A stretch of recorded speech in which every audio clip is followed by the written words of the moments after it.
Bonjour à tous et bienvenue dans C'est quoi ton métier? Aujourd'hui, nous partons à la rencontre de la parfumerie M. Micallef. Et pour cela, j'ai donné rendez-vous à Martine qui va nous présenter son métier de parfumeur. C'est parti, venez avec moi.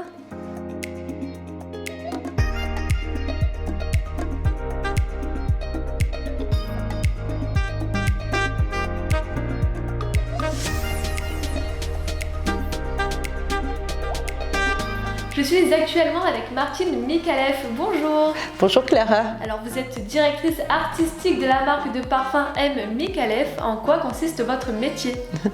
Alors tout d'abord, je voulais vous dire que je suis très heureuse de vous recevoir parce que moi-même je suis une grand-mère de 7 petits-enfants. Donc j'adore ce contact avec les jeunes. Donc le métier de parfumeur, c'est un métier, donc ce nom regroupe plusieurs segments de la parfumerie, mais là vous êtes dans une maison tout à fait spéciale puisque c'est de l'artisanat de luxe et ce que nous allons voir ensemble montre un savoir-faire, même des gestes, le geste ancestral de la parfumerie. Alors comment choisissez-vous l'odeur du parfum? Alors le parfum, c'est une démarche qui est très différente suivant les inspirations. Ça peut être grâce au voyage, aux rencontres, des toutes petites choses des fois vont tout de suite déclencher en moi une créativité. Parmi tous les sens, quelle place accordez-vous à l'odorat?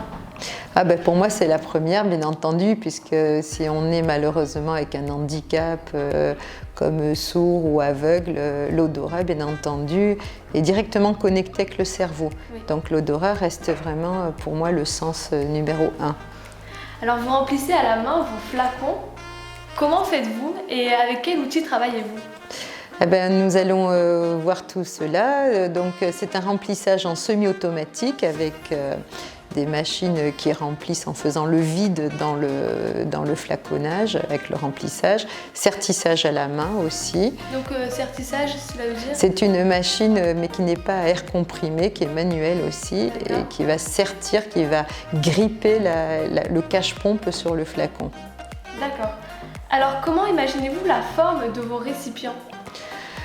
C'est une question de créativité. On peut dire on peut dire que c'est vraiment la force de notre société. C'est cette grande imagination. Je ne les choisis pas, je les fais carrément. D'accord. Mais justement, comment les fabriquez-vous?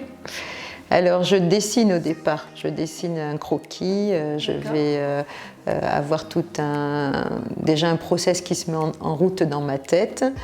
Après avoir dessiné, je donne mon croquis pour le mettre en 3D, pour voir si le flaconnage va fonctionner. Après la 3D, je m'adresse à la verrerie, donc fabrication de verre des petites sociétés qui sont vraiment en Europe. Et on va faire un premier moule qui peut être en matière silicone ou en mousse, parce qu'après on va plonger cette mousse pour voir aussi la contenance. Si on veut faire un 75 ml, un 100 ml, voilà le volume exact du flacon. D'accord. Et après, on commence un premier banc d'essai avec des moules en semi-automatique. C'est-à-dire, c'est des productions qui commencent avec 5000 pièces seulement. D'accord, alors vous décorez tout à la main, comment faites-vous? Alors je suis déjà entourée, je ne fais pas moi toute seule tous ces flacons bien entendu. Donc j'ai une équipe qui vient du monde plutôt des arts, des métiers vraiment manuels. C'est peut-être des décoratrices sur céramique, mais toutes les équipes sont formées au fur et à mesure. Et donc je suis à la tête de cette entreprise pour influer les designs. Elles copient un peu, une fois que le modèle est fait, elles le dupliquent, elles savent le faire. Alors vous pouvez peindre sur les récipients, vous pouvez également mettre des cristaux dessus? Oui, c'est notre grande force, c'est-à-dire il y a plusieurs principes et plusieurs procédés de décor. Donc on a soit des peintures en or à chaud, des métaux précieux que l'on va appliquer sur le cristal principalement, qu'on cuit après au four à 750 degrés quand c'est du cristal, parce qu'il y a du plomb, ça peut se déformer. Et sur le verre, on cuit à des températures plus élevées. Après, on a des émaux, on applique des émaux. Donc les émaux, qu'est-ce que c'est Alors l'émail, ce sont des poudres au départ que l'on achète, c'est comme la porcelaine de Limoges. Donc on va mélanger avec un liquide qui s'appelle le médium et la poudre. On mélange les deux ingrédients, on va dire, sur un carreau, et on fait une pâte et on applique cette pâte qu'on va appliquer après sur le verre ou le cristal, et on cuit dans le four que vous pouvez voir. Très bien. Combien de personnes travaillent dans votre atelier? Dans l'atelier, nous sommes 12 à faire des décors. Chacune a vraiment un rôle assez déterminé, mais elles sont assez polyvalentes puisqu'elles sont très artistes comme moi-même. Donc on peut aussi faire des décors en apposant des pierres de Swarovski, des cristaux. Donc les flacons, les pierres sont posées une à une, ce ne sont pas des transferts. On peut aussi faire du décor sur le packaging. C'est vraiment très artistique. En mettant son prénom, etc. Oui, on grave aussi, vous allez pouvoir voir la gravure. Hein. Très bien. Alors en tant que parfumeur, qu'est-ce qu'on fait quand on s'attache à un parfum? Ah, ça, c'est une question très personnelle, parce que c'est souvent un coup de cœur. Dans le temps, les femmes ou les hommes avaient un parfum pour la vie. Oui. Maintenant, on est dans une tendance où on aime bien explorer différentes facettes dans le parfum, et suivant un peu notre humeur, le matin, si on a envie d'aller faire du sport ou d'avoir une senteur plus fraîche pour l'été ou la saison chaude, on va choisir quelque chose de fruité, de musc. Et en hiver, on a envie d'être plus dans un petit cocon, d'être avec une ambiance un peu plus chaleureuse. Donc là, on est dans des senteurs plus épicées ou boisées, chocolatées. Quelles sont les qualités pour devenir parfumeur? Alors, je parlerai beaucoup plus de la partie artistique.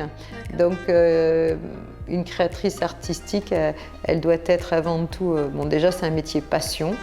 Il faut être aussi plutôt perfectionniste, parce que c'est un peu comme les peintres ou les artistes, il faut savoir s'arrêter, mais sinon ça ne serait jamais fini.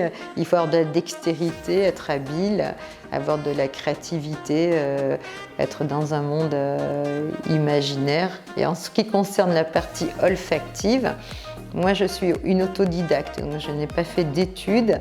Mais, vous avez tout appris toute seule? Oui, sur le terrain, mais surtout c'est parce que je suis très sensible.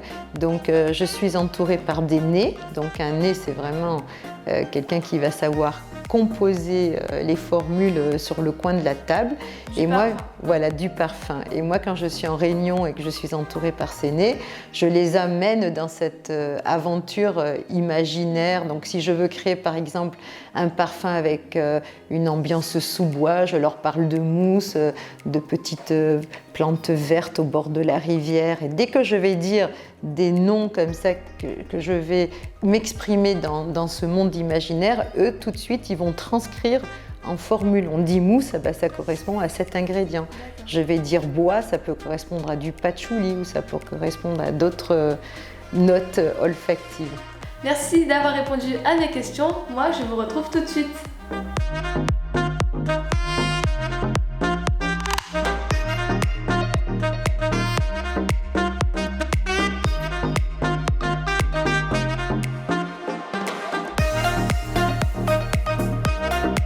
Les amis, vous venez de découvrir le métier de parfumeur. Je remercie Martine Michalès d'avoir répondu à mes questions. Et moi, je vous dis à bientôt dans C'est quoi ton métier? Vous avez bien suivi l'émission? C'est parti pour le quiz. Qui fabrique les récipients des parfums? Un verrier ou un sculpteur?